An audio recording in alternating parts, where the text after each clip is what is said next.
They used my address for their wedding. 200 envelopes, my mailbox choking on confetti and names that never knew me. I stood there with a fist of gilt paper and a laugh that tasted like rust. I changed my plans. I am May, widow, bookkeeper, retired. I count what people forget to count: time, patterns, little lies that add up. I live in the same brick house my sister wanted when we were girls.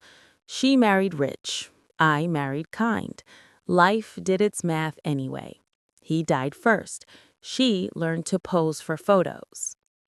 I lost quiet this spring. Envelopes arrived daily. RSVP cards with other women's handwriting. A map to a hotel a bus ride away. A registry that listed pans I already owned. Every card carried my street and my number. A choice, not a mistake. I held one card up to the light and saw their logo pressed into the edge. Sharp, expensive. The key object sat on my hall table, a brass letter opener. My husband bought it at a flea market. It is shaped like a tiny sword. I used it like one. I sliced each envelope clean. I stacked RSVP slips by color. I logged names into a worn ledger. I stapled printouts to pages. Order makes the wind quiet. I found her note. A cousin's joke, she wrote. We needed a neutral address. The handwriting curled like a cat's tail. My street was their solution. My home, their cloak. I placed the note under glass. The phone rang. An unfamiliar number. A woman chirped. Small mix-up, auntie. Be a dear. I am no one's auntie. I wrote the time, the digits, and one word beside it. Dear. I folded my apron. I sharpened a pencil. The day turned. The hook set. The line went tight. Pressure arrived dressed as politeness. The bride's sister called first. She praised my community spirit. She asked me to sort RSVPs by meal choice: chicken, beef, the vegetarian few. I heard clinking glasses behind her voice. I heard a plan that left me inside it. I walked to the porch with the laundry basket of cards. My neighbor waved. He asked if I was hosting an event. I said no. The basket felt like a baby I had not asked for. A courier stopped at my gate with a garment bag. He asked for the bridal suite. I pointed to my mailbox. He laughed. He left the bag on my railing like a dare. The insult came plain. A text from a number that liked to hide. You're retired. You have time. I read it twice. I let the words dry in the air. I printed the message. I pinned it to cork with a red thumbtack. Artifacts matter. Paper does not forget. The venue manager called. His voice wore a velvet rope. He informed me that overflow guests would gather at my house before shuttles. He had a map. He had a schedule. He had no shame. I said nothing for 10 seconds and let the silence thaw his confidence. He filled it with more. Just for staging, he said. You'll hardly notice. Humiliation arrived at 05:05. 2 bridesmaids on my steps. They filmed my porch. They narrated my paint. Vintage, one said. Quaint. I stood behind the screen door. I watched my own home become a prop. One of them pressed an RSVP through the mesh like feeding time. Be a doll, she said. I opened the door an inch. No, I said. She blinked. She did not understand the shape of that word. I laid everything on my kitchen table. Envelopes, the garment bag, the printed text, a seating chart torn from email and printed on cheap paper. I circled my address where theirs should have been. I drew a line from my street to their hall, a vein feeding a heart that forgot who carried the blood. I set the clock beside me. I waited for the next ring. I let pressure finish its trick. When it did, it called me help. Help, it said. Could you? I closed my ledger. I cut the word in half. I set the half aside. Smart plans look simple. Mine fit on one page. I wrote a note once, then printed 50. The note was kind in shape and firm in spine. Your RSVP reached the wrong address. The event planner used my home as a mailbox without consent. Please confirm directly with the couple. Do not stage at my residence. Do not deliver items here. See attached. I stapled a copy of the text message to each note. I stapled the torn seating chart too. Artifacts tell on intention. I set a small camera above the hall mirror. The light is a pinprick reflected in a frame. It watches the door. It hears the bell. It keeps time better than people do. I placed a fresh ledger beside it. I labeled columns: name, contact, time, response. I made tea. I loosened my jaw. I changed my voicemail. Calm, exact. You have reached May. If this is about the Carter-Lynn wedding, the couple used my address without permission. Deliveries will be refused. Guests should go to the venue. A printed notice is on the door. I printed that message too and taped it by the knob. I slid another copy across the bank counter at 0940, addressed to the couple's registry fund. The teller read my line twice. She nodded once. Paper moves money when people stall. I opened a new email.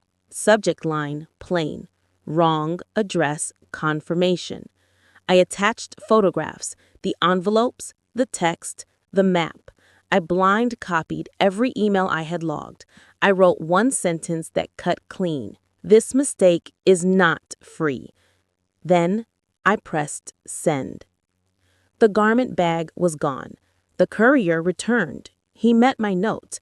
He read. He looked into the small camera without knowing it. He signed his name on my ledger and wrote one word: apologies. I took his pen. I underlined the plural. A new number called with sugar in its mouth. Fix it and we'll send flowers. A bargain. At last. I let it float. I pricked it. No, I said. Fix it and you will send an apology, printed and signed. Silence. Then the first true voice of the day. Who do you think you are? I smiled where he could not hear it. The address, I said. I set the last note on the mat. I locked the door. I watched the mirror catch the red light of the camera. The plan now owned its own steps. The hour turned. Someone started to run.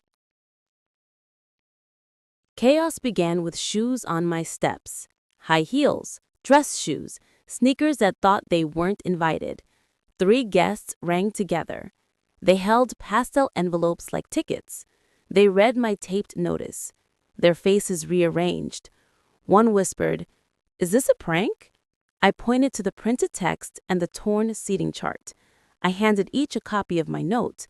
I asked them to sign the ledger to confirm receipt. Names went down like falling pins. The group chat woke. My phone vibrated in a steady tremor. Screenshots flashed. My email subject line ricocheted through cousins and college friends. Someone typed, "She's lying."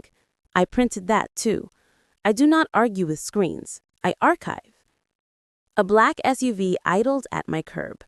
A woman in sequins rolled the window down. "Be reasonable," she said. Her lipstick didn't move. I slid a manila folder onto my porch table.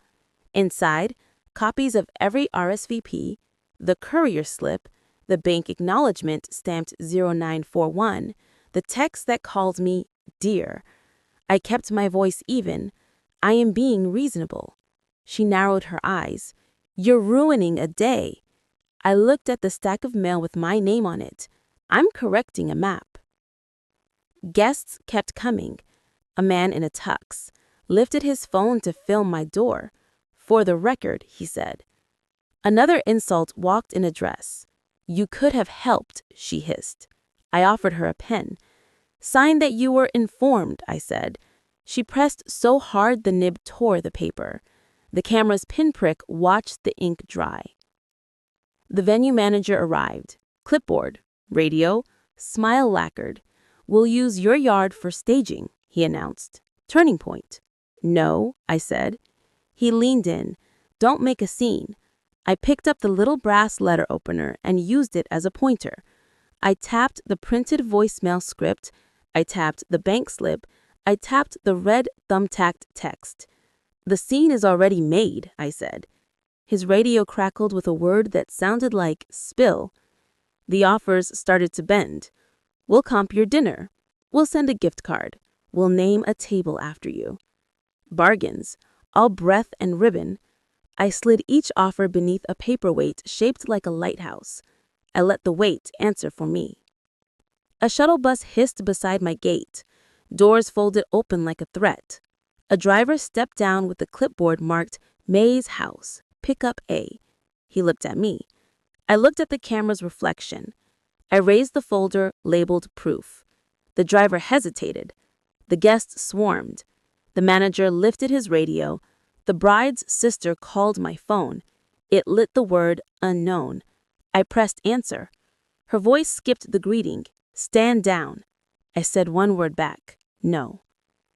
The bus doors began to close. Someone shouted from the sidewalk. A dress snagged on the handrail. A bouquet dropped and burst across my curb like a soft explosion. Phones rose, hungry for blame. My voicemail pinged with a new message. Different number, different tone. 3 words only. Judge, Monday. Prepared? The bus sealed. The street held its breath. I slid the new printout under the lighthouse and reached for the front door latch. The mirror's camera caught the angle of my hand. The lock clicked. The group chat split in two. Some believed me. Some branded me bitter. Screenshots stacked in real time. My printer spat pages like smoke. I filed each under proof. Another courier arrived. This one held a crate of champagne. His slip read, Delivery, Bridal Prep at May's. I turned the slip over. I wrote in bold black pen, Refused, wrong address. I filmed him as he signed. He glanced at the tiny light of my mirror camera. He nodded once. He left empty-handed. The crate rattled on his dolly like bones. The bride's sister appeared in person. Sequins again, but tighter now, less shine. She held her phone out like a weapon. Delete your email, she ordered. I shook my head. She tried a bargain. You'll get a seat of honor. I tapped my ledger. I already have one, I said. Her face flushed. She hissed, You'll regret this. She turned so fast her heel snapped on my step. She limped to the SUV. The camera caught everything. My phone rang. A voice I recognized but hadn't heard in years. My sister, the bride's mother. She did not waste time on hello. Stop embarrassing us, she said. The word us hit like a coin on glass. She reminded me of birthdays I had missed, holidays I had left early, her children's triumphs I had failed to attend. I let her list until she grew breathless. Then I asked one question. Why my house? Silence. Then a click. Guests knocked in waves. Couples, strangers. One woman waved her invitation like a shield. It says here, she insisted. I asked her to read the fine print. Venue, Carter Lynn Hall. Address, not mine. She frowned. Then why? I slid the printed screenshot across my porch table, the one that said, use her address. She won't fight.